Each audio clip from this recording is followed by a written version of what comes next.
hey, look, 1, 2, 3. I can manipulate that like I want. Look at that. ChatGPT is like 2004 Google. It's easy. We can manipulate that. Take a bit of inspiration in that, because in 10 years or 15 years, you will not be able to manipulate that so easily. You go on AI, you check on AI. You do it, I do it, everybody does it. Right now, it's not trackable, but there is a lot of money into it. If you want perfection when you're doing like GU on LLM, you're totally in the wrong way, because nobody's able to track anything. It's super interesting because I recommend generally to just do the listicle on their own. 90% of my clients, they don't want it because they're like, hey man, I will not recommend myself. It sounds stupid. I do it myself on my own website, but my clients will not do that. I know that it looks a bit shady and weird from a marketing point of view and people point of view. Me, I'm just like trying to go for the kill. Yes, they went from something like, I know, 500K visits to the website to 100K visits on the website, but they're still like getting 100K visits on the website on a commercial page and SEO intent, good keyword type of stuff with listicle, with them focus and position us first. So I was like, man, I'm okay to be penalized in this way.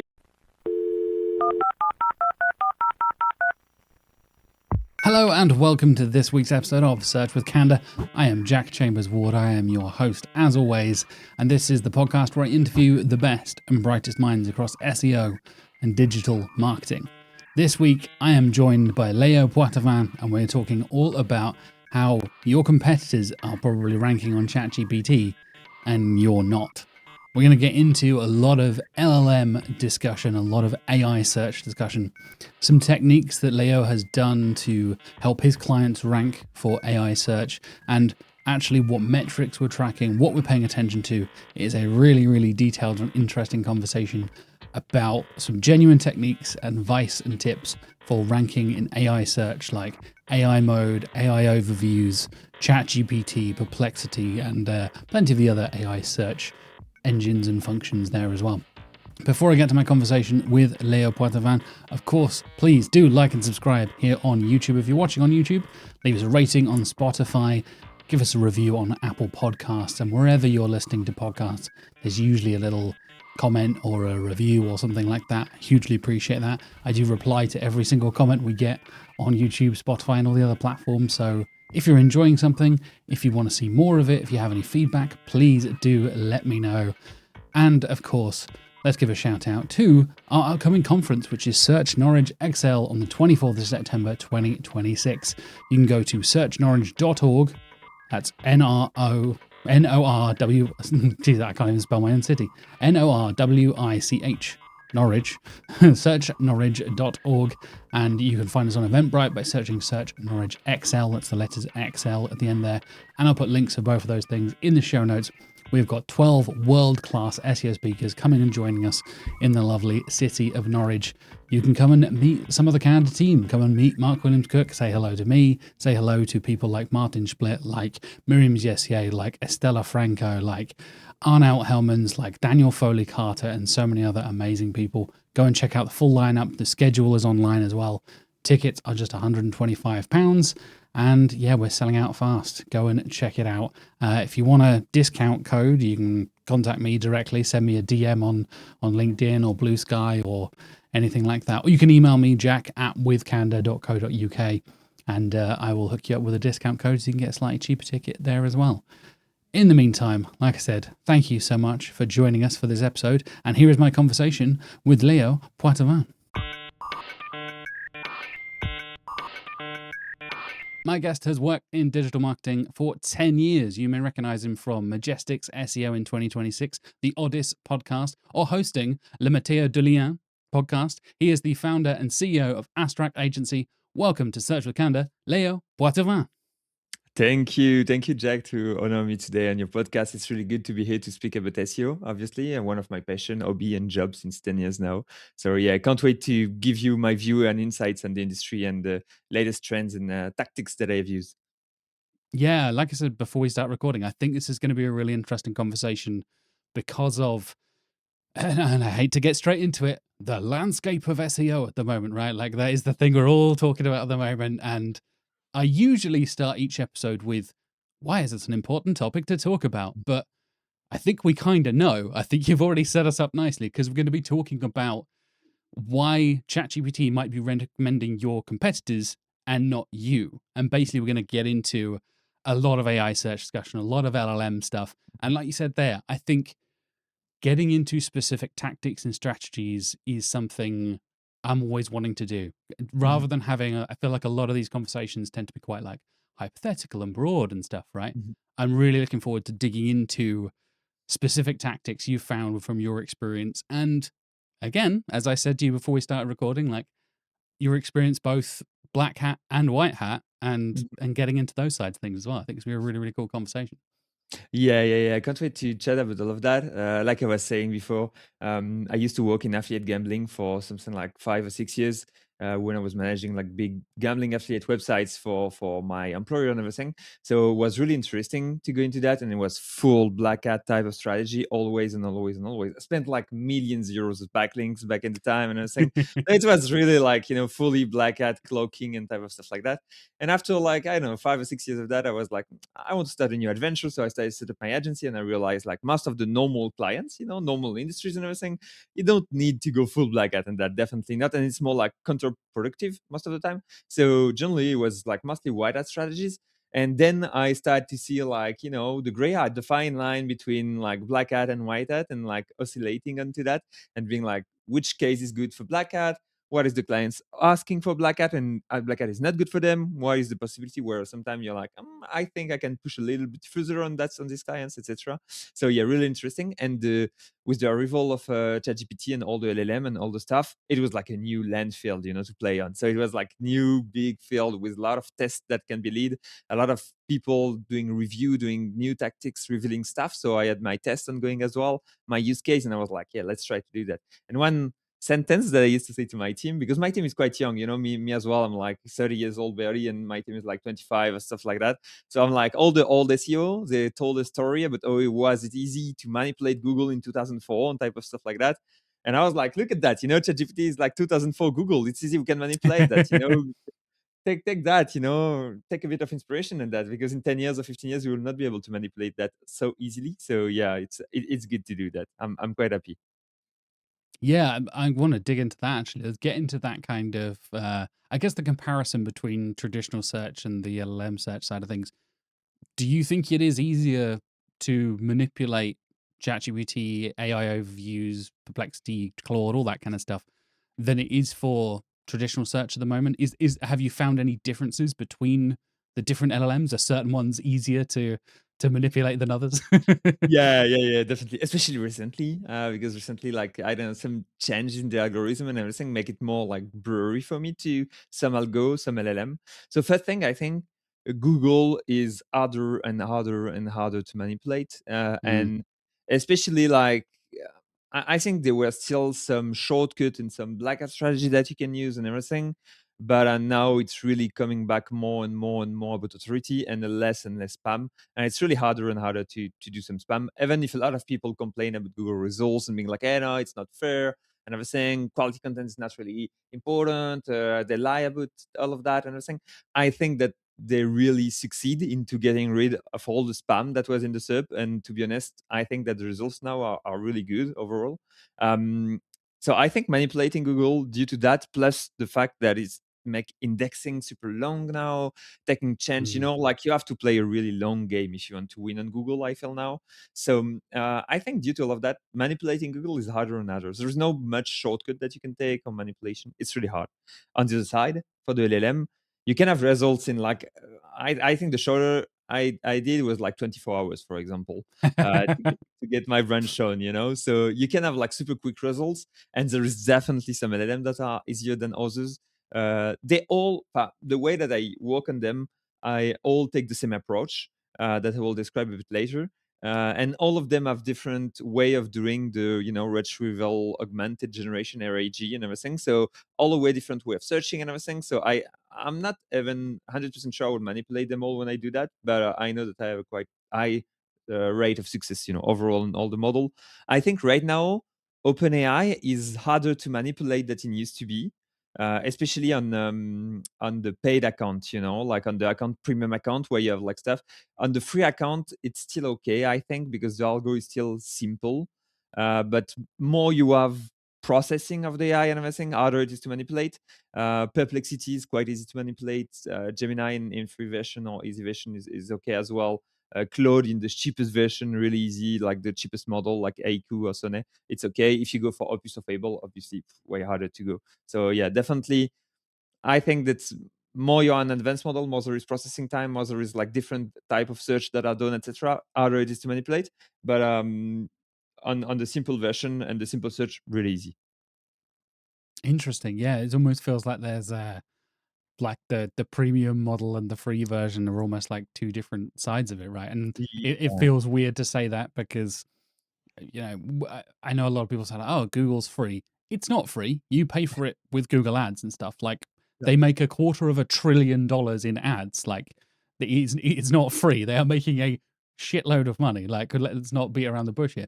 But I think it's a really interesting point you made there when it comes to like how strict Google still is. And I think you're totally right. Like they continue to fight spam and continue to try to be more yeah. controlling and stuff. And I Have you think it's found that? Sorry, go on. they're really good on that. Like the Mm, way that they did it is really perfect because they get rid of really most of the spam.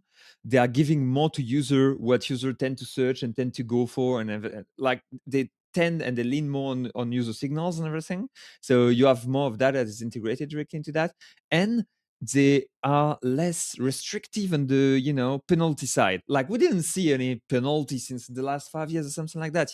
Penalty used to be really a thing, like I don't know, mm. 7, 8, 9, 10 years ago. But now there is no really much penalty anymore. So except for like really obvious spam abuse, but except for that, which like, hey, if you're in this situation, you know what I'm saying. So um, like all the there is not a lot of risk of going and doing SEO anymore. Like you can rank or derank or whatever, but you will not get penalized. And on the other end, they get rid of all the spam. So they managed to get the best, play in both of the world, I feel, under that.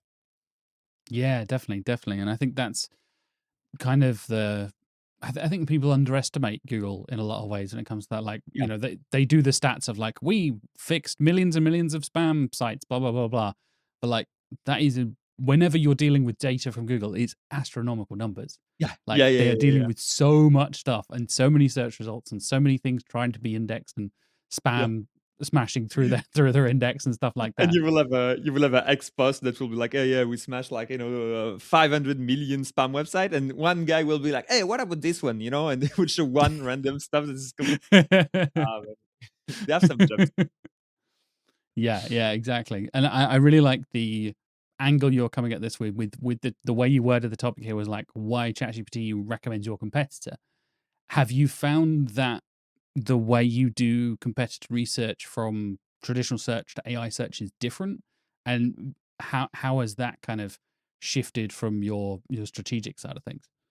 Yeah, I think that yes, the way that we do research and used to be really about like the overall traffic that your website get. So, for example, if your website overall have a lot of informational content, a lot of different piece of content, a lot of like historical stuff and everything, you can have, let's say, a big share of the market in terms of SEO size, traffic size, and everything. But the reality sometimes is a bit smaller in terms of commercial intent and directly like the money that the guy is really getting from the SEO.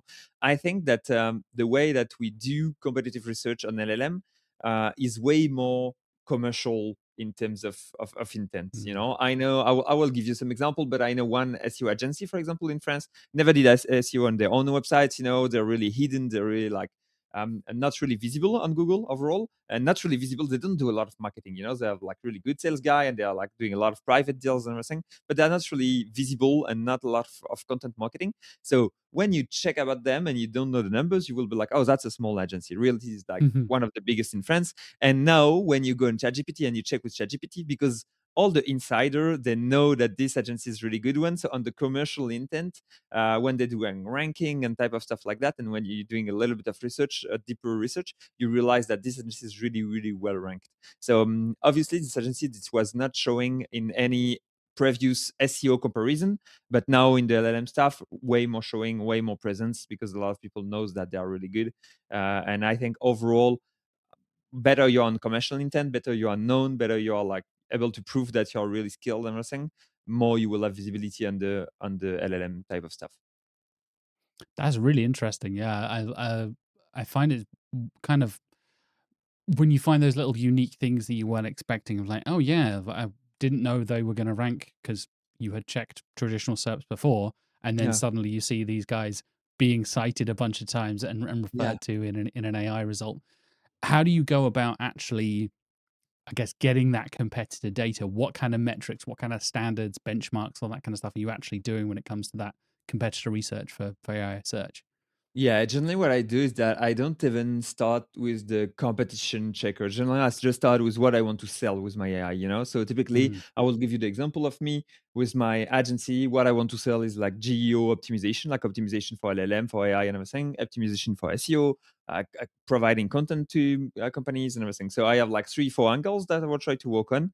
And what I will do with these angles is that I will ask an AI what is the best provider for XYZ, you know, what is the best French SEO agency on the market, what is the best content provider on the market, etc. For generally, if I want to go like really broad and I have a good budget and everything, what I will do is that I will go really broad. For example, what is the best SEO agency in the market? If I have like a smaller budget and I want to be like more specific, what I will do is that I will go for example, for my specific advantage. So I can go like, what is the best SEO agency for a CBD e-commerce? Which is mm, a sector that I'm really good at competing on. So what I do generally, I start with that, and then the prompt will give you more or less like a list of competitors. Then on the classic, geo tools, like tools, AI tools that you will get, what you will have is that you will do the prompt like several times, several model and several days, and you will have an overall landscape of your competition with all the big names coming in and being like, at the end, this is your competition. This is who the AI is seeing as your competition, who the AI is citing right now, and you have to get better at them than them at being mentioned, cited, and everything. So it's the one that you're trying to beat, and sometimes it's not at all the same competition that you have in SEO. So typically you not have there's a lot of stuff that you could have that can be doing some content on your topic that is not really a solution, a commercial solution. So they will not be here. For example, I will give you example, but the directory, like that will mm. put all the SEO agencies, they will not be cited in one of the best agencies. So typically this type of brand will not come out. You will have like only, for example, SEO agencies. And then you will see sometimes there is a big overlap still because the people that are really good in SEO generally they are good in marketing, they are good in geo as well, so they will come out as well in the mentions in the stations. But sometimes you have some that are really underdogs that didn't work out their SEO, and everybody knows they're good, so they are cited a lot, and they come in, from nowhere, no SEO experience or no past SEO traffic coming in and everything. Just really strong brand and really a lot of good work, and people are cited them like naturally. So sometimes you have like some outsider coming that you didn't saw coming, and sometimes it's just the same classic SEO enemies that you already fought. Yeah, that was going to be my next question. Actually, you queued me up very nicely there. Like, do you often see a lot of difference, when you're comparing a traditional SERP and the traditional organic competitors Mhm. versus the AI search competitors? And are you kind of tracking both and comparing for clients in that way? Generally, I'm not comparing so much for clients, but I will say that there is a 70% overlap or something like that. Mm, 70-80% overlap between what I see in Google and what I see directly on the LLM about the competition that is ranking, or this is, getting traffic, getting like mentions and everything. Yeah, I will say that overall on the industry that I know, there's like all the rankings slightly change about the best and but overall, like if you check the top five, three of them you already, or four of them you already know them, and they're like already really good on the job and the SEO stuff. And one of them, sometimes you're like, hey, I never heard about this guy, so what is doing here, So yeah, I think yeah, on the top five, one of them. So yeah, something like 80% overlap between the what you know already about SEO competition and what you discover in the new competitors coming. yeah, but I know there's been quite a few studies that have covered the different models and different LLMs and how much they cross over with traditional Mm. search results as well, right? And like you said, you often get that little hidden gem of a competitor. Like, oh, I didn't know those guys. Using the French agency you mentioned earlier, of like, yeah, they're pretty quiet publicly, but actually Mm. everyone's talking about it. They're doing killer work. They're making loads of Yeah, money, but they're not, talking about it on their own platforms and things like yeah, that. But exactly. you can see it being referred to, in Mhm. industry articles or in on forums and Reddit and all that kind of stuff, right? Exactly. How, I guess, speaking of studies as well, I know there has been a lot of studies about the inconsistency when it comes to citations as well, right? Actually trying to take data and, the bad way of doing that would just be like, type in your prompt, there are your competitors, do it once, there you go, problem solved, right? How Mm. do you approach that kind of, I guess, the level of inconsistency? How are you Yeah, building yeah, that data set so you can actually kind of get usable data that isn't just a hyper personalized, really yeah. specific thing? So my approach is always a bit weird when the people ask for it because it's really like first thing is that it will change through time anyway, because Google algorithm change. So and AI is taking a lot from Google algorithm. So a lot of stuff will change the Google algo, so will change the results. All the processing of AI will change as well. So the results will change overall a lot of time, super frequently per model. So each model that you ask will give you different type of answers. Through time, the answers on each model will change as well. So yeah, there's like so much stuff that tend to change. And as well, there is like a big debate. So that's like really the technical type of debate that we SEO used to have. But now it's like GEO tool makers that have this type of debate about like if you ask through the API, you don't have the same result than if you ask through Hmm. scraping the interface. And according to your geolocation, you don't have the same results. Do you have like to restart a new, subscription every time? And everything. So much different results and methods that are compared. What I tend to do generally is that on my tool, I set up, for example, for one new client, according to the model that the people, the clients will use, the clients of my clients, like the customers, the final customer will use. I will check. Generally, I go for ChatGPT because ChatGPT right now is like the biggest model for sure, at least the mostly used by the general public. Or in France, it's like 80% use of ChatGPT, something like that. Wow. Um, except if I go for like something which is really B2B SaaS, B2B tools in general, like really more technical stuff, a marketing tool, type of stuff like that, I will go for Claude for sure because Claude Of is like course. Yeah. beating everyone in B2B right It's the now. LLM for nerds. We know it. Yeah. Yeah, Yeah. Yeah. exactly. So generally, I had like Claude if there is some type of stuff like that, and sometime out of curiosity, I had some Gemini and some Perplexity. But I know that I don't want to be drawn in too much data. So generally, I try to just stick to GPT and Claude. And then what I will do is that I will prompt through different ways. So, or scrapping our API once a week, for example. And you will get an overall fluctuation of the visibility of all your competitors. And you can see like, if they tend to increase, decrease, whatever, and the volatility that they have and the viability that they have. So there is like so much inconsistency. So you'll just get like you came once, I count one, and after you do percentage overall on our share of voice, and you're like, okay, since like this one is overall winning, perhaps it's not winning on every model, perhaps on some model is like totally absent as well. So that's something that I like to check sometimes, but most of the times it's just like one guy is overall winning, perhaps with like 50% share of voice on OpenAI, and I don't know, 35 or 40 on Claude, but it's really rare that you're like really overvalue in one model, undervalue in one model, and everything. Generally just overall winning, overall losing, and you can see where everyone is approximately situ, located in terms of performances. So you have inconsistency, but you can beat them with like bigger numbers, overall. Yeah. I think you mentioned something really important there of like focusing on the kinds of models that your clients' customers are going to be using, right? And that, And it, yeah, one sorry, go on. thing Yeah. as well that I didn't mention. I'm sorry, I'm cutting you so much. I'm No, of sorry, course, sorry. please. But one thing as well that I do that also people tend to not do because that's my way of doing. I always been really hand on in terms of doing SEO and everything. So because I what I do for my clients, I rarely do audits. Generally I just do the stuff and try to bring them better situation, more leads, whatever.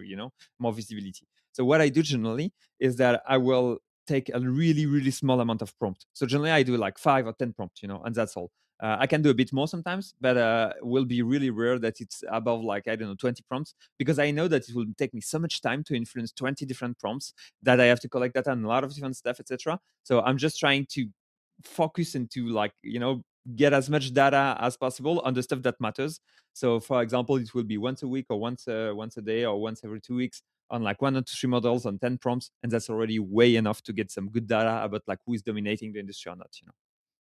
Yeah, definitely, definitely. And I think there you get the, like we said, the extra layers of complexity there where not only, as you mentioned, you got the location data, obviously, we're getting more and more personalized search with Google integrating personal intelligence, and obviously whether you're signed in or signed out. You mentioned the API, the scrapers, Yeah. free version, paid version, different models. Are you using the research model or the fast model? Yeah. All this kind of stuff, right? And like you said, as soon like the difference between tracking 5 and 10 is just that exponential growth of Yeah. like, oh god, this gets so complex.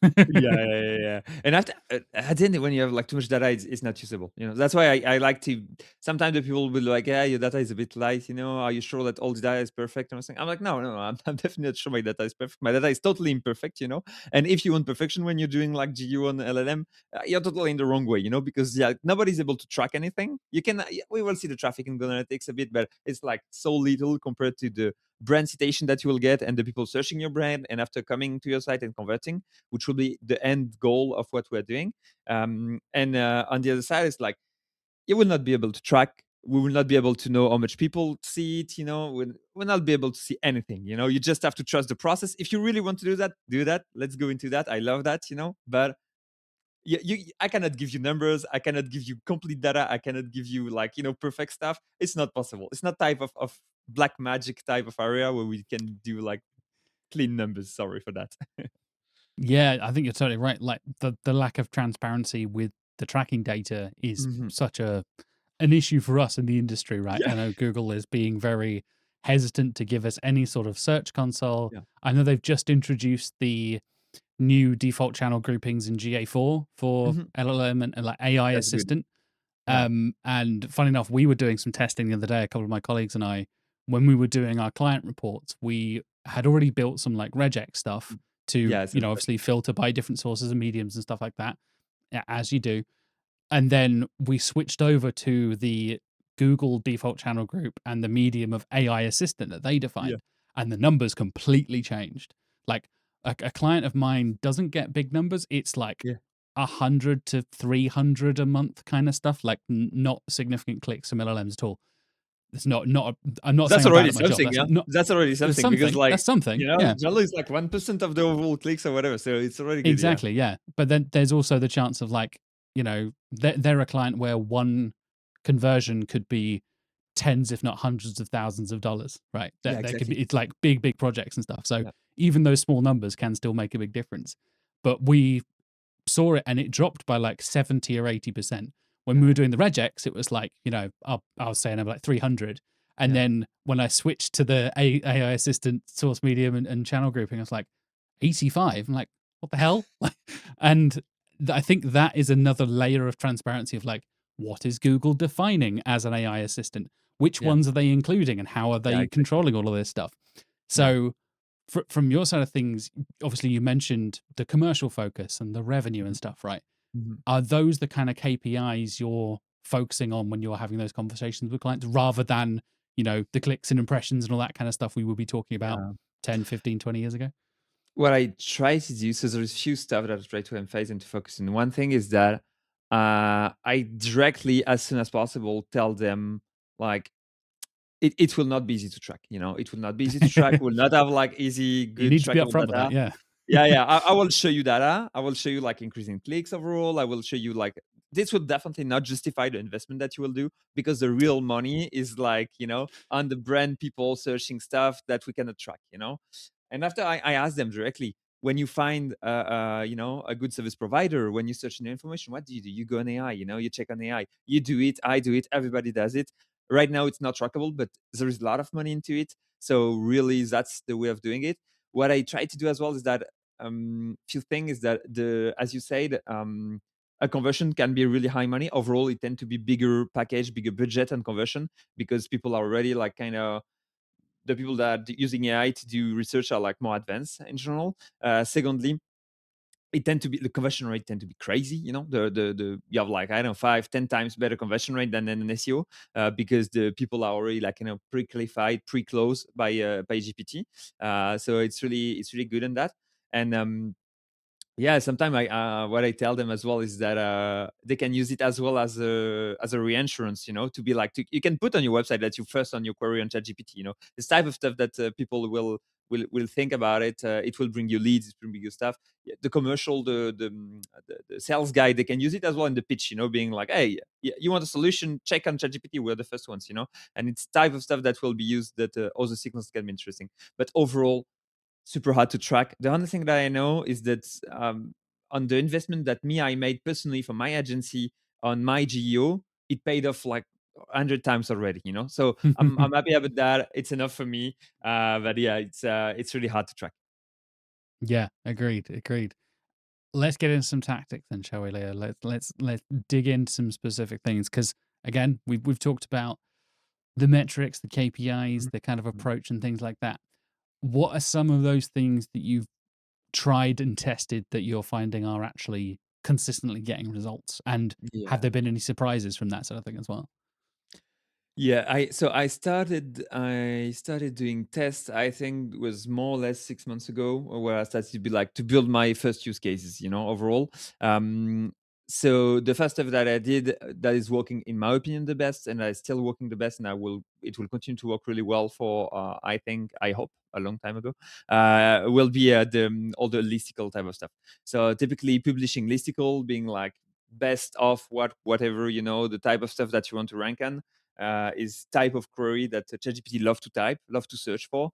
It loves this type of format. So all the listicle format is really good, really explainable, and really easy to understand why the first one is first, why the second one is second, etc., etc. And you have like pros and cons for each of them. So it gives to ChatGPT all the arguments, and a lot of work is already done for him, and really easy for him to process that and then to send the information for the users. So what I tend to do since 6 months for all my clients is to build listicles on websites that have like let's say that generally I say that the website that have the shoulders to rank. So website that are big enough, strong enough to rank. Generally, I don't go for big media because they will be too costly. But type of guest post that will be bought for like, I don't know, 300, 400, bucks type of stuff. Um, Mm, and then, yeah, I publish that. Generally, if I'm lucky, it will rank really well on Google. So we'll put some reinsurance and some SEO traffic. And if I'm really, really, really lucky, it will be catched by ChatGPT or an LLM.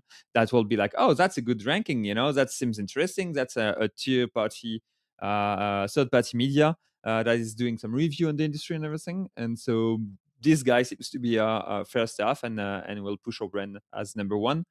What I try to do is that quality matters. So typically the quality of the description that you do of your clients matters, but the quantity matters as well. So if you have only one listicle ranking and one listicle in the sources of ChatGPT that you will take, you have less chances of being mentioned as high as possible than if you have two, three, four, etc. So what I do is that I rinse and repeat the system, where I change slightly the orders of the competitors, slightly the orders of my clients, slightly the name, etc., to get a lot of different listicles, pushing my clients as much as possible in the top. And generally, this type of strategy is the main, let's say, the main engine of my strategy to push the stuff, the dimension forward. And I did it. So initially, that was a funny story, but I did it myself. So I had a conference to do in Bangkok.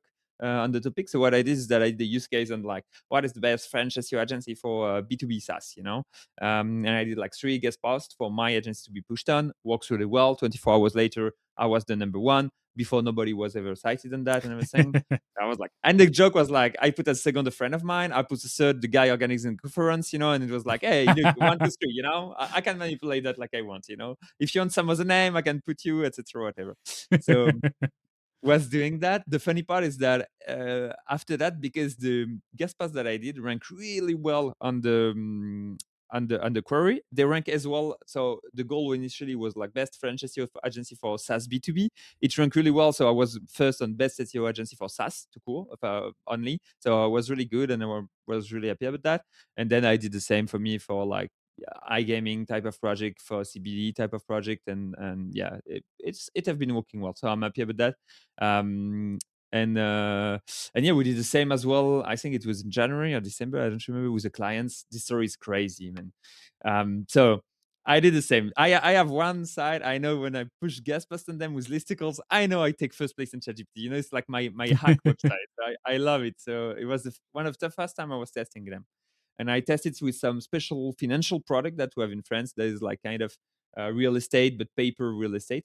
So Mm. the guy was like a platform for investing in paper real estate. It was really small type of platform compared to all the giant of the industries.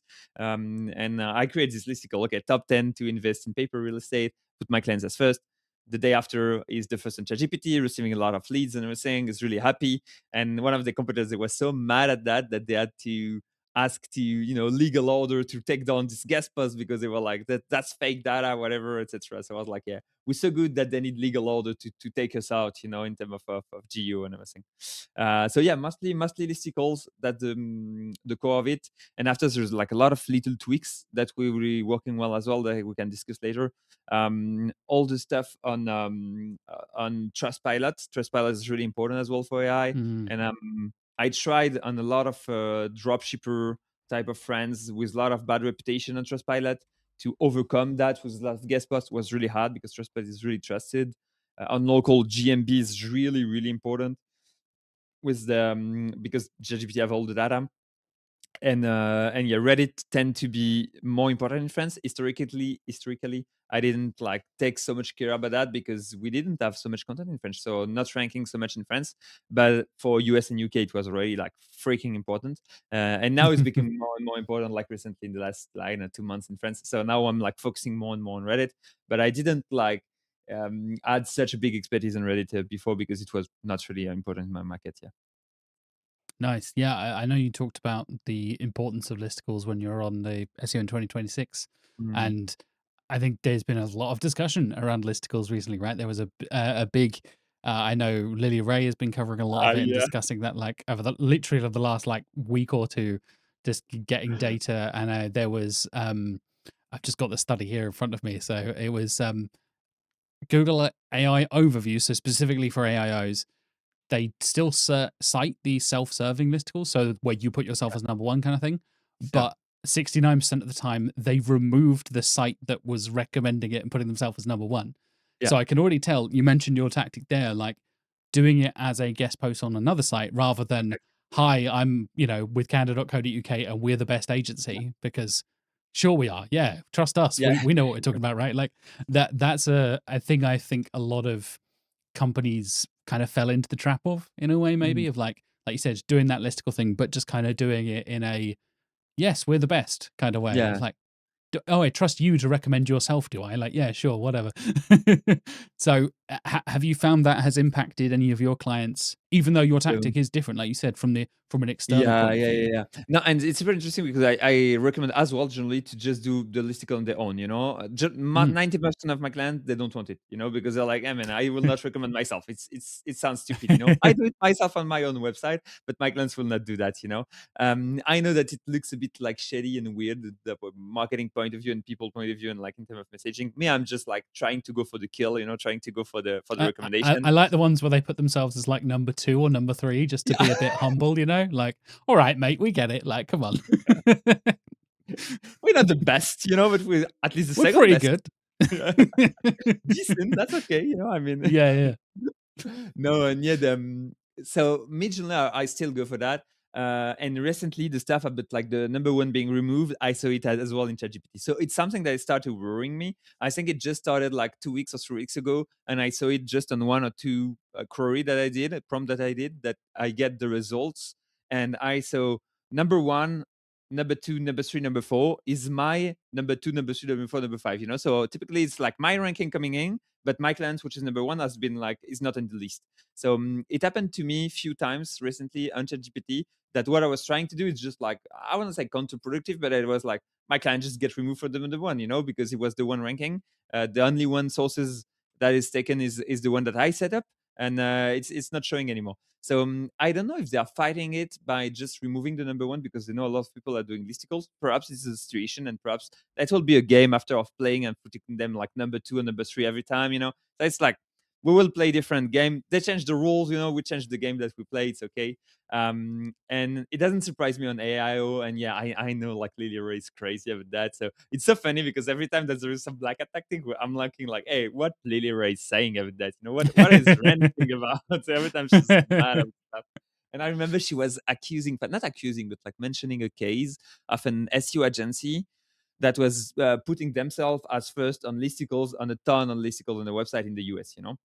I was Yeah. checking the website and she was like, yeah, they got penalized and everything. And I was like, yes, they went from something like, I know, 500K visits to the website to 100K visits on the website, but they're still like getting 100K visits on the website on a commercial page and SEO intent, good keyword type of stuff, you know, with listicle, with them focus and position as first. So I was like, man, I'm okay to be penalized in this way. You know, that's a good way, in my opinion, to be penalized. Like 100K visitors pouring lead in my inbox. It's okay. I will get it. So yeah, I'm feeling that sometimes Lily is like a little bit dramatic on the black hat stuff and want, you know, to show and to shout like all the stuff that black hat are doing to be sure that everybody's, I don't know, not reproducing or like Google is seeing that. I don't really know. I think overall she's like really good SEO, and I use a lot of her work and inspiration when I was doing content in the affiliate gambling industry. And I think like she brought a lot of good stuff on the table. And it's funny every time I'm like, hey, what she will be saying on the black hat, you know, LLM type of stuff. So that's good now that she's focusing on that. It gets me some new insight and new info of what the people are doing.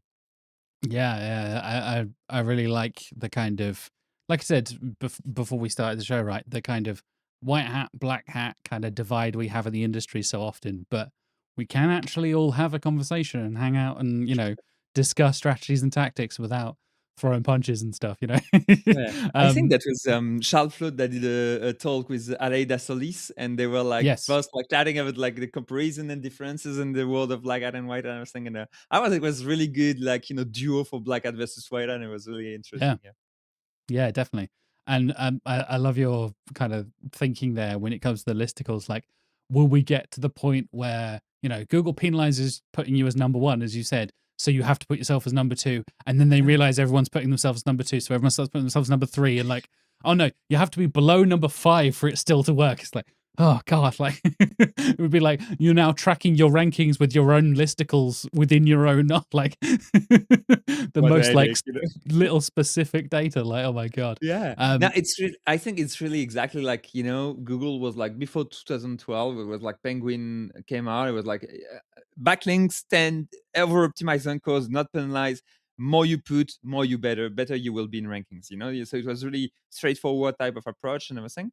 And I think at some point where it was like, yeah, no, you cannot do that. You cannot like push so much optimize on cause, but you can do, but a little bit, you know. So people play with it until they find kind of the limits and being like, yeah, okay, so 5-10% of optimizing cost is good, so we will stick to that, you know. And everybody now is playing with 5-10% optimizing cost. So it's really like, you want to set up a limit? Okay, no problem. We will search the limit, we'll find it, and then we will play with it, and we will, you know, find our new game into that. So it's just for me, it's totally okay. So like enough algo change to be like, I'm ready for that. You know, can't wait for that because I'm on the front of search. So you know, you do a new stuff, I will find the new rules, I will play by it, and I will be like, hopefully one of the initiator of the new rules. So yeah, can't wait for the new rules. You know.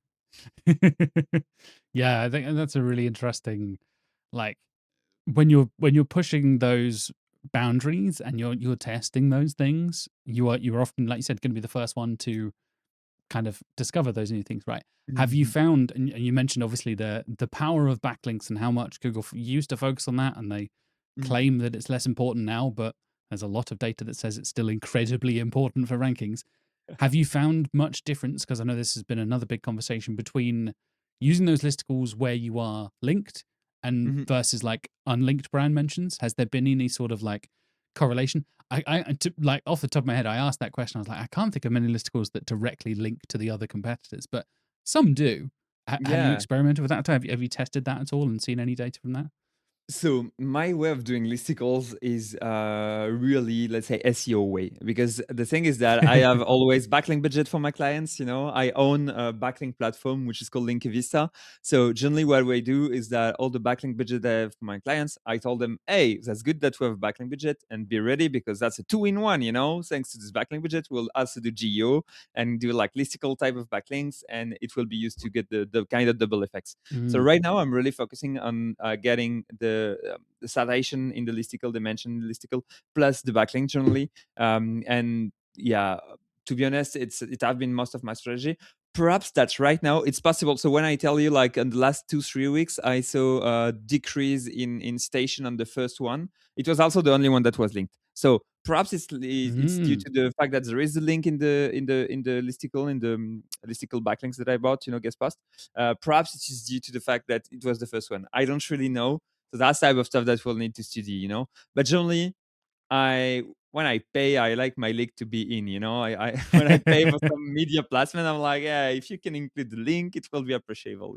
Um, but what I can do, I think, in the future is possibly try to put the link, for example, in the conclusion or at the end of the article, to not be directly in the body of the stuff that it's trying to promote for the LLM and everything. I think I can play with the link placement a bit more, because I think right now my link placement are really aggressive. Not knowing my team and the way that we work, I think we're really aggressive on link placement. So yeah, and I think we always put the clients number one as well, because it will be weird to put them number two.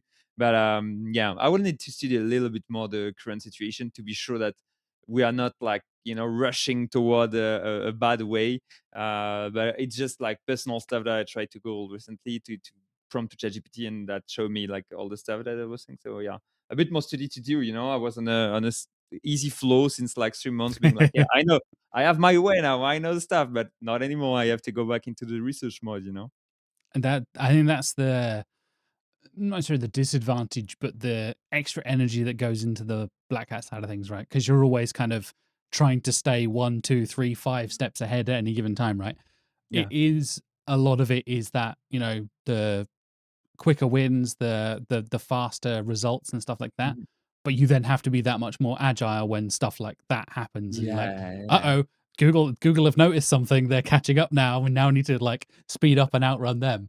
And I I think think it's a sorry, go on. I think, yeah, one thing that is interesting is that now what I try to do when I do black hat is that before, in the past, I used to do black hat like it was kind of churn and burn. It's okay if the domain explodes. It's okay if we don't rank. It's okay if we get penalized and everything. Don't Which is tell the now client that, it's fine. not my philosophy anymore. That's okay. So now typically what I do is that I try to do black hat in a way that it will contribute to the future of the website, and even Mm. if the strategy is like a little bit more aggressive than it should be or whatever, typically it will still we will have a carryover of that. So typically when we do the guest post backlinks, listicle to influence GU LLM, we have the backlinks still that are like really good backlinks in them, generally guest posts that are rankings and everything. So it's like, even if the GULLM doesn't work, at least I have the backlink, and the aggressive way that I'm doing it is still safe for the SEO strategy, at least, or anything. So I'm trying to do, yeah, now I think more black hat stuff that will contribute to the white hat or contribute to overall website and not get penalized, because the really bad stuff about black hat is that when you do it and you have to start all over it again, it's so exhausting. At some point, sometimes it's like, yeah, I made money during 6 months, and now I will spend like 1 year and a half, blank in the shade to find the good money again, because I have the good hack. Sometimes, in my opinion, for me personally, it's too much work now anymore. I don't want that. I want something that can contribute and that can carry over through time. Yeah, definitely, definitely. I think that's like what I find and having conversations with clients about that sort of stuff. You know, how hard do you want to hit this? How much? Like you mentioned, what's the budget? What is the investment here? What is the time frame? What are your expectations? All that kind of stuff. Exactly. And as we said at the start of the show, right, that can massively change from industry to industry, client to client, niche to niche. Like sometimes, again, gambling and a lot of those kind of industries, you have to do black hat stuff to compete. You that Mhm. good luck doing white hat. You'll be treading water for years and years Oh, while everyone else is just you can, but you have to get like the type of budget that people don't realize you need, because yeah, yeah, yeah. it's like that's where I'm now way coming back into the where I stuff is like the one winning really now in gambling, like the biggest casino website is stake, for sure. And most of the stake marketing have been done on a really kind of white that way, which is like just sponsoring influencer and sponsoring people, and it not had been, and stake is ranking like crazy, in SEO, because all the stuff that the signals that stake have on a white hat strategy overall marketing are stuff that Google tend to give now and to push now. But the thing is that nobody have the budget of stake, nobody can even like touch 1% of the budget of stake. That's the problem at the end. So you can do white hat, but just be ready for the check, be ready for the bank that you'll need.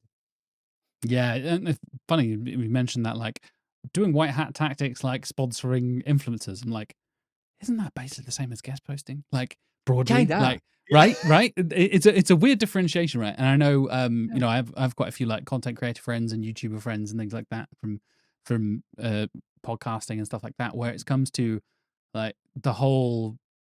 Was it the FTC in the US was like, you have to do the hashtag ag, hashtag sponsored. You have to mention, you can't just talk about this product for 20 minutes and then not mention that they sent it to you or paid you or whatever, all that kind of stuff.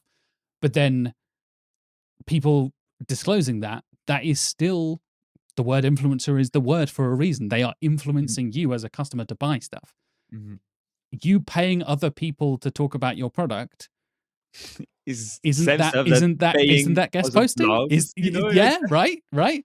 If I do a here is, you know, top 10 rankings of this B2B SaaS software on my YouTube channel, and yeah, I happen to be sponsored by one of those companies, the number 2 that's hopefully. still that's still number 2 or 3 exactly. Yeah, not a number 1. Be careful. And I've seen this a couple of times. Like somebody did like I'm into like mini tech and stuff. Like I'm Yeah. really into my like mini like handhelds and loads of other bits and pieces.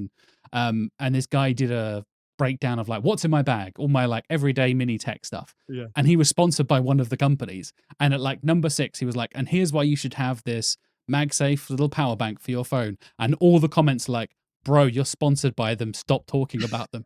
Do an ad segment, don't include them in the list. And I was like, this is like SEO. Everybody's saying the same thing. But Google doesn't know that necessarily. Like it works in the same way, right? That's a listicle in and of itself, but in a different format. But that's okay, but not like Yeah, yeah, yeah, I don't no, know. it's I think it's so interesting, and especially because like it's the same way in the process of like paying somebody to, and everything. And the crazy thing is that initially all the backlinks have been to know which one is the authority, which one is the most popular, which one is the one that you have to be in front of the people and everything. And so it's exactly the same process, when you're doing like sponsoring influencer, because it's just like you're giving your influencer, which is their authority, is giving authority to the brand, by mentioning it and by pushing it, and you're paying for that. So I think it's exactly the same stuff, except one is really SEO focused and focused to build SEO authority, kind of, and the other one is like overall marketing, overall authority, a bit wider.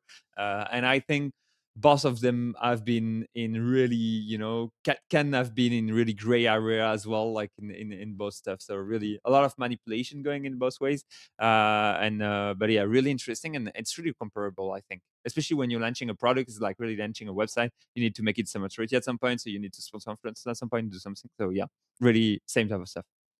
Yep, 100% agree with you, mate. Like I find that the division and where the lines are drawn very weird and very like questionable. It's like, oh, it's not okay if it's text, but it's fine if it's on a podcast or a YouTube Yeah. channel or on social media or whatever. It's like, yeah, like they're still influencing people to buy things. That's still, still working.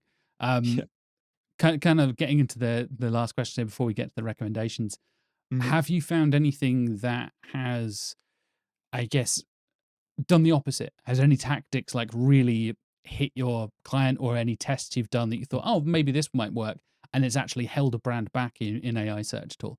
Have there been any sort of like common threads of like, you definitely shouldn't be doing this when it comes to AI search, maybe compared to what we would do for traditional search? Mm. For me, I didn't saw any. So yeah, and I have one idea with that. So I didn't saw any big stuff that would have been detrimental to the strategy of Geo. And overall, there is no big stuff right now that are really like crazily detrimental to the SEO strategy. And Google tend to not penalize websites so much, and Geo, I think, doesn't penalize companies so much. I think few things that are interesting to mention here is like, one thing is that if you, for example, I will mention that again, a trust pilot for e-commerce, if your trust pilot is bad, ChatGPT will pick it up and it will like roast you for that. It will tell to the guy that do not order to this place. One test that I did in the past is that one guy, really bad review on Trustpilot. I was trying to do like to see if I can still make ChatGPT recommend him despite the bad review. So I did Mm. like something like 10 guest posts saying like, "Oh, I ordered to this website. It was incredible, etc." So when you check like number of its site review, all of that was like Trustpilot plus 10 people saying it's good. it wasn't enough. So even with that, the trust pillar still take away, that, not at all the case. Sometimes I get the change of opinion of ChatGPT being like, no, there's a lot of good people and blogs stating that they are good experience, so I think you should go for it. Sometimes Trustpilot, even on 10 guest posts in front of them, will be like, yeah, no, Trustpilot, like so much bad reviews on Trustpilot, I will not go for that. So I think this one is really something that you have to look into and to be careful about. And yeah, and I had a second one, I think, but yeah, the second one is the bad buzz. So typically in SEO, I think if you do a bad buzz, it's totally okay, because the thing is that bad buzz will bring you backlinks at the end, and if you it will like improve your SEO performance overall, generally, because there is like a lot of brand search, a lot of brand name, a lot of backlinks, a lot of media coverage, and everything. So in the end, the bad buzz in SEO is quite positive, I think, and it will tend to Mm. increase your overall SEO performance. In the LLM world, sadly, there is like sentiment in LLM. So they will, if there is a bad buzz and everybody is telling bad shit about you, they will see all the bad stuff. They will see that you are scamming people, or you have some bad buzz going on. So generally, the bad buzz, I think, is something that used to be positive in SEO because it was really only about quantity. Now it's really as well about quality. So bad buzz can be detrimental to LLM, while it was like overall positive for SEO. Like I feel that cancels out the old phrase of like, there's no such thing as bad PR, right? It's like, Mhm. yes, there is now. I Yeah, mean, there exactly. always has been, but like, yeah, absolutely. No, yeah, I quite agree on that. I think like if you stick to your values and people are not doing crazy lying and stuff, normally all the PR that you get will be according to your values. And even if it looks bad, if it has been done in a good way to attract the good people, whatever. But now the thing is that LLM has an opinion as well about what should be done, etc. So normally, if you are really going the wrong way, and the LLM is not agree with you on the bad buzz and everything, perhaps you will not be mentioned anymore. So yeah, I think bad buzz is a bit more dangerous than it used to be. Nice, nice. Let's get into some recommendations then, Leo. And I'm going to kick Yeah. things off with, what is one actionable tip you recommend the viewers and listeners to start doing right now? Yeah, I think the first one, real actionable and really easy, is the simplest way of doing geo. You use a free ChatGPT version. You check what is the best XYZ on your brand. You check the sources, and or you outreach to them. You go to them and be like, yeah, there is my solution. You didn't mention it. There is my name, and there is a bill of 100. Please mention me. And on the other way, try to create some sources and mention your solution, as much as you can in this type of stuff. So that's, I think, the easiest way to start geo and geo optimization. Go into sources, check who is mentioned, check who is mentioning what, whatever, and try to be placed in all of that, and to be mentioned as much as possible in the sources that are currently here. And if you can do it only one time will get you perhaps somewhere, but not so long. But what you can do is that do that every week, once a week, take 1 hour, I Mm. switch some people, and starting with that, you can start to build a little bit of brand visibility in LLM. So I think it's the good starting point of all.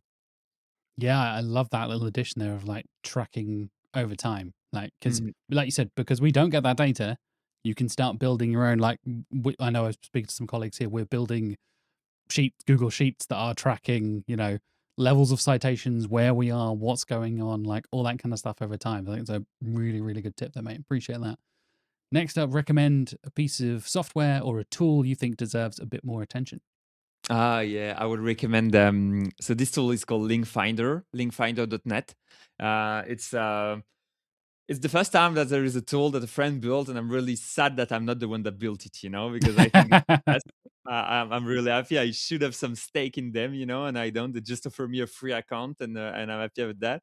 But this tool is really crazy because it compares the prices of backlinks on all the marketplace on the market. So there's like, I don't know, Mm, 25 of them, perhaps something like that. You want a backlink on whatever websites, Tech Bullion, for example. It will compare the prices on all the marketplace, and it will tell you like the best prices on this marketplace. And it saves you, for me, the subscription is something like $100 a month. It saves me stuff on the first three backlinks that I buy every month, easily, and it saved me so much money. So to be honest, it's like really, really good for that, and I'm really happy to use it frequently. that's really cool. Yeah, I didn't like. I've not done much buying of backlinks in my career, Mhm. but it never occurred to me you could have like marketplace comparison site and actually Yeah, track yeah, yeah, that yeah. kind of stuff. That Because makes so much sense now you said it out loud. It's like, yeah, yeah, obviously. exactly. I never had, I never think of it. I was like, yeah, yeah, yeah. There is like, I don't know, 10, 20 marketplace different that are like legit and everything, all different prices, but you don't want to go on all of them to check all of that. You know that this one tend to be a bit cheaper, so you tend to be come again and again on the same one. And when they built it, I was like, man, that's such a fucking good idea, and you Yeah. don't pay the high price anymore. It's really good. I think it's really good for the market because backlink price will be super high. And I know that in the UK and the US, you don't have like so much the culture of buying backlinks that we have in France or that the Spanish have as well. And so we are really like pro buying backlinks, really transactional type of stuff, not doing so much outreach or link bait or whatever. We just like, yeah, I pay you $100, do me the backlinks. But yeah, this way of comparing all the marketplace, I think, have been like really a good tool for me. Nice, nice. And let's wrap things up with a recommendation of something you've enjoyed recently. Not SEO, no GEO, anything like that. Is it a film or podcast, a book, a game, a band? What you been enjoying recently, mate? Yeah, exactly. And I was like thinking of it something like not professional. When you mentioned me the question first, I was like, because I watch movie, they are professional. I listen podcasts, they are professional. But there is one thing that I do which is not professional, is playing video games. And recently, Yes, I've mate. been playing a game which is called Dave the Diver, which is a guy diving in the sea and like fishing stuff with a harpoon and everything. It's super chill. I love chill game overall, so it's super chill and really nice. So I've been playing this game hours this weekend. I love it and can't wait to play it more. So I really advise it to. And you can do play like just 10 minutes, for example. It's okay. So generally, I work. I'm like, oh, I need a break. I go. I play 10 minutes, just do one dive, and after come back, and it's really nice. Used to play Yeah. a lot of Stardew Valley in the past as well, doing that. So really type of game. I was literally about to say the same thing. So Yeah. I'm a huge Dave the Diver fan. I absolutely love that game. I Oh, played it to death. Last year, a couple of years ago, whenever it came out, and then the Godzilla expansion came out, and I'm a huge Godzilla nerd. So I was just like, yes, this is amazing. And you're totally right. There is something really like it's that cozy game kind of yeah. culture, right? Where Yeah. it's Stardew Valley, it's Animal Crossing, it's all these kind of Exactly. things. But I think for me, for some reason, whatever reason, I could never quite click with Stardew Valley. Funnily enough, I literally tried Stardew Valley again like 2 weeks ago. Yeah. I got a new handheld and tried the Android port of it, and I was like, okay, I'm gonna give this a go. I still just can't get into it. I don't know why. I want to like Stardew Valley. I know so many people who love that game, I but love Dave this the game. Diver, it was one of those games that just absolutely clicked with me. Yeah. And there is just like that perfect little combination of the exploration and the combat, Mm, and then the restaurant management and stuff like that I yeah. think is such a brilliant like combination of the two sides of that game, right? Yeah, I feel that there is more like, typically a bit more exploration storyline and everything in Dave the Diver that you have. I would not say less freedom. No, yeah, I will say a little bit less freedom in Yeah. Dave the Diver, a bit more like, linear and everything. But it's so fascinating how the game tend to change from really simulation management to like way more storyline and being like, now you have more fights and everything. So it's Now really, you're I exploring feel like like, ancient mermaid cultures and stuff and like all this kind of stuff. It starts off pretty normal, and then it's like, by the way, aliens and yeah, mad shit is happening. You're like, okay, cool. Like this is the world we're exactly. living in. No, exactly. So, to be honest, I like them really both, and I think I will need to play Stardew Valley a bit more in the future. But generally, I'm alternating cozy game and a bit more like hardcore games. So now I'm finishing Dave's Diver. I will go in an action game again because I need some simulation now. Nice, nice. Have you seen there was the recent announcement at Summer Games Fest of Bancho the Chef, the prequel of the chef No, guys not getting his own yet. game?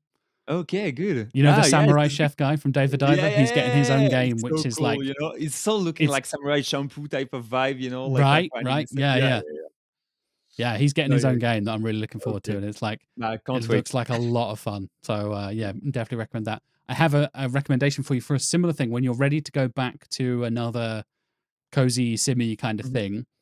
Have you played Moonlighter or No, not soon yet. to Moonlighter 2? So Moonlighter 1, I have played, probably put as many hours into that as I did Dave the Diver. So it is a kind of Zelda style dungeon exploration, like classic Yeah, Zelda, like, yeah, Link to the Past and all that kind of stuff. So kind of top yeah, down, you got your sword and your shield and you're fighting off monsters and stuff.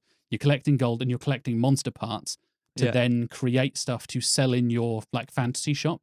yeah, So you go in the dungeons in the nighttime or during the day, and then you come back and the other half is like, okay, you need to craft the items and then set a price that will suit your customers. So you've got like an e-commerce element to it as well of like, okay, how much are people willing to pay for a healing potion compared to a dragon scale shield? And you get like a smiley face or a unhappy face of like, that's too According to expensive. the price Or you like, said of, yeah. yeah. There's like a whole e-commerce side of it as well. I think you'd really dig it, mate. I really You recommend it. get me. You get me. Moonlighter. I want that. It, No, I want to play it again. it's I will on definitely. basically everything. It will run on basically anything. And Yeah. Moonlighter 2 is coming out later this year, pretty soon, I think.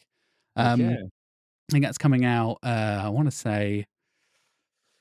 Good question. Is there a release date? Let me have a look here. Moonlight 2 is out for early access currently on Steam. If you're a Steam guy, so yeah, that is available, and that is a build up of.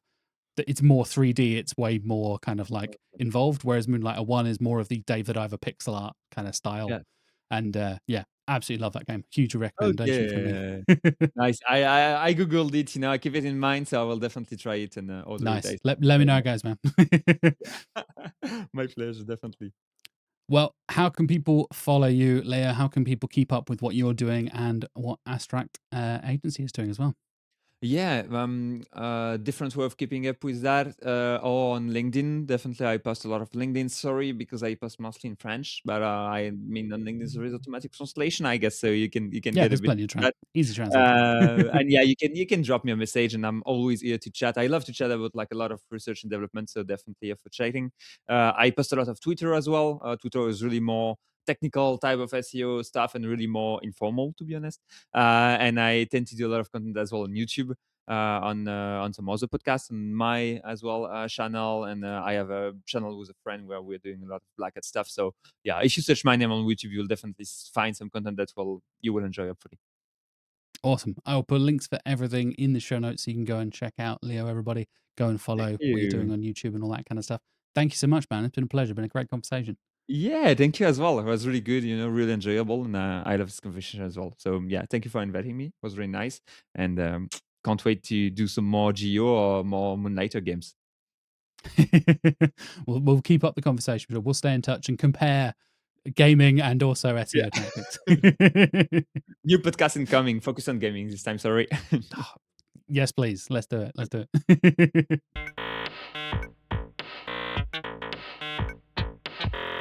And that wraps up this week's episode. I hope you enjoyed my conversation with Léo as much as I did, especially some video game nerdiness right at the end of the episode there as well. Hope you very much enjoyed that. Next week, I will be joined by the one and only Sean Barber. You probably know Sean from Search with Sean or the regular SEO news episodes he does on his podcast, on his YouTube channel. He has been absolutely killing it on his YouTube channel recently. Like absolutely smashing it, getting loads of subscribers and fantastic guests. I will put a link for Sean's things all at the end of the episode as well. So yeah, next week I'm finally having a conversation with Sean Barber on this show, and we're going to get stuck into some very interesting misinformation discussion. Sean has worked a lot with charities and areas of like YMYL kind of industries, and it's going to be a really interesting conversation about how you fight misinformation in those kinds of industries. So stay tuned for next week for my conversation with Sean Barber. I'll have Mark Williams-Cook finally back in the studio in the next couple of weeks as well. He's been off speaking at conferences and doing lots of other stuff and all that. He's been traveling a lot basically, but we'll finally get Mark back in the studio and have a catch up on the show as well. In the meantime, thank you so much for watching. Thank you so much for listening, and I will see you next week. Have a lovely week.